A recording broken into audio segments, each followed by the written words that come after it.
Hey y'all, welcome to Cop Work. We're talking a little bit about, is being a detective right for you? Well, it was for me. I enjoyed it for a long time, and I was a dedicated detective in a small agency, not great big, but medium size, I guess you'd say, for a while. And then after I left that agency, I worked places where we didn't have detectives. We just had to work our own cases, and I had enough experience that it didn't bother me to do that. So this case today involves a lot of money and girls of the night and Las Vegas. And I was sitting in the office one day, and a woman came in, and she was beat to pieces. Her face was black and blue, one eye swelled shut. She just looked terrible. And we were like, "Are you here to make a report?" And she was like, "No, but I'm going to tell you who did this." And I thought, okay.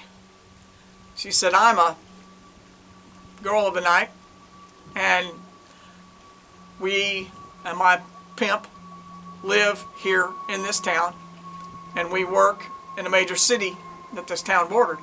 And she said, "I'm going to tell you everything that he's done, because he beat me, and he had beaten her really bad."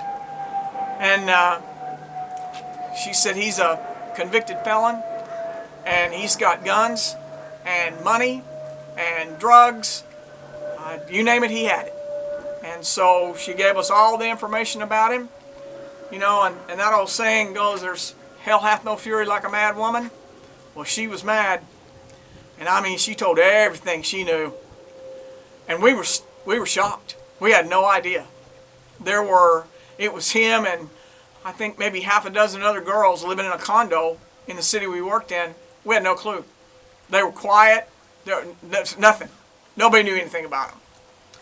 So we get after this guy, and we're doing surveillance, and we're chasing him and that kind of stuff, and he disappears, and we're fixing to hit him. We've got the feds, the ATF, because they prove he's a convicted felon. And she said he's got XYZ guns and all this, and we're fixing to hit him. Well, when we're getting ready to go hit him, they disappear. And my sergeant's plenty mad, and he's like, "Okay, where's this guy?" I said, "Well, I don't know, but if it's me and I'm him, there was a big fight in Las Vegas, and I think it may have been Holyfield and somebody. I don't follow fights, so I really can't remember." I said, "If it was me and I'm him, I'll take some girls out there and make some money with this big fight." He said, "You find him." I'm thinking, great. Okay. So I get on the phone, call Las Vegas, and get a hold of a detective out there, and I give him this guy's name, and he said, "Just so happens he's in our jail." I said, "Really? What for?" He said, "Well, just so happens that he was pimping a 16-year-old. And I said, "And he brought her across state lines." "Uh-huh, because he's from Texas." I said, "Yep. And so was she." He said, "Yep." And so I said, "Well, where's the Corvette that I'm going to seize that he drives?" And he said, "No, that Corvette's in my impound yard, and I'm going to seize it."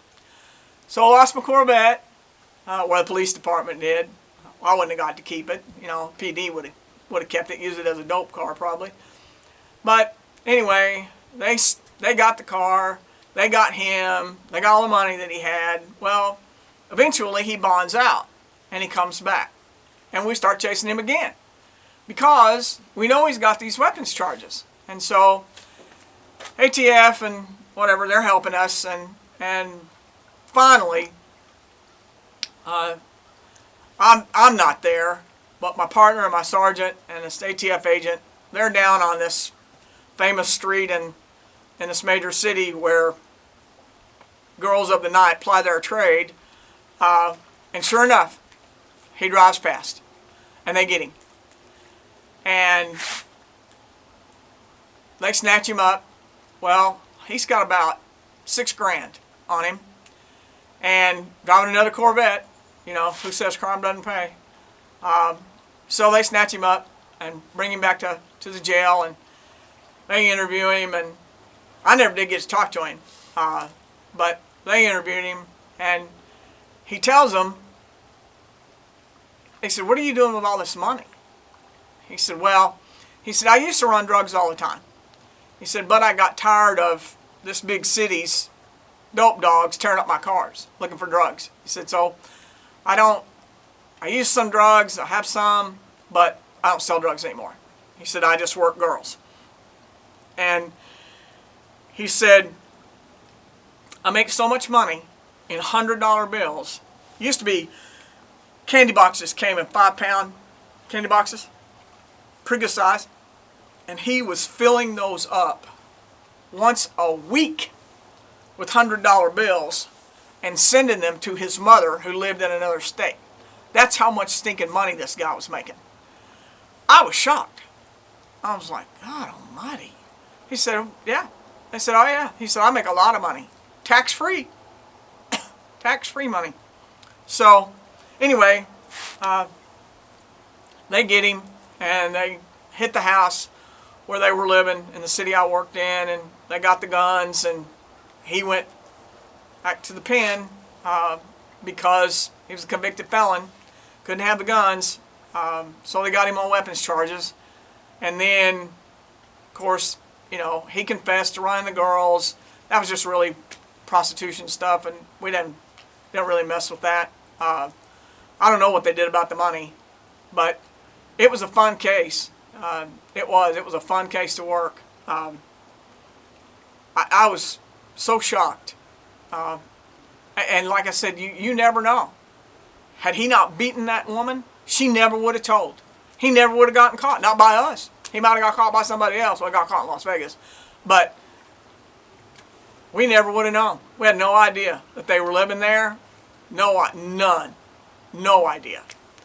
And he made her mad when he beat her, and she came down and told. So, you know, things like that, interesting to you. You like talking to people, trying to figure things out, chasing people. Maybe being a detective is for you. It was for me.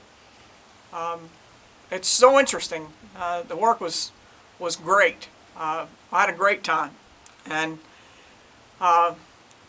you deal with the dregs of the earth, you know. I mean, just doing what they do. And if that don't bother you, it didn't bother me, maybe being a detective is the right kind of work for you. If you're a patrol officer, think it'd be good for you, take the test. If you work in a big department, take the test. Go be a detective, you know. The hours can be kind of brutal sometimes. It's not shift work. Sometimes you got to stay up a long time, run surveillance. You know, when things break open, they break open, and you might not get home for a while. So that's something to consider. But I enjoyed the work. It was big fun for me.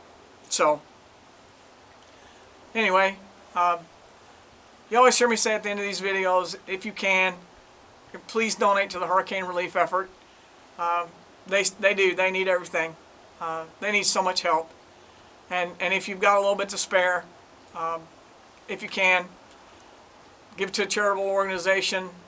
I do, and help them out. And you also hear me say, one of my favorite cop shows I've ever been on was Hill Street Blues. And that patrol sergeant, when they would break after briefing, he would say, let's be careful out there. Well, I paraphrase that, and y'all be careful out there.